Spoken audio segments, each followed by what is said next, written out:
এই কুকুরটা সবসময় চুপ থাকতো যাতে করে তার মালিকের ঘুম নষ্ট না হয়, কিন্তু সে বসতে গেলে একটা দুষ্ট কুকুর তার পাছায় একটা সুই ঢুকিয়ে দেয়। তার প্রতিফলে সে বাড়ি থেকে অনেকটা দূরে গিয়ে কষ্ট পেতে লাগে এবং রাগান্বিত হয়ে যখনই কুকুরটাকে মারতে যাবে তখন কুকুরটা আবারও তার পায়ে আঘাত করে বসে। এবার সে বাহির থেকে একটা ডান্ডা নিয়ে যায়, কিন্তু কুকুরটা তার হাত থেকে ডান্ডাটা ছিনিয়ে নিয়ে তাকেই আবার মারতে শুরু করে। তার প্রতিফলে সে রাগান্বিত হয়ে বাহিরে চলে আসে, কিন্তু এইবার সে প্রচন্ড রাগান্বিত হয়ে কুকুরটাকে মারার জন্য ছুটে চলে যায়। তো দুষ্ট কুকুরটা তাকে একটা টেবিলের মধ্যে আটকে তার জিহ্বার মধ্যে একটা বম লাগিয়ে দেয়। বেচারা কোনো মতে বমের হাত থেকে নিজেকে রক্ষা করে, কিন্তু তার জিহ্বাটা পুড়ে যায়।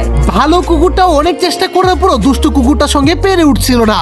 এমতো অবস্থায় দুষ্ট কুকুরটা ফ্লোরের মধ্যে সুপার গ্লো ফেলে দেয় এবং ভালো কুকুরটা আসা মাত্রই আটকে যায়। অন্যদিকে দুষ্ট কুকুরটা সব জায়গায় বম লাগিয়ে দেয়। বম ফুটা মাত্রই ঘরসহ সবকিছু পুড়ে যায়। আর ঠিক তখনই মালিক বুঝতে পারে এবং দুষ্ট কুকুরটাকে মারতে শুরু করে।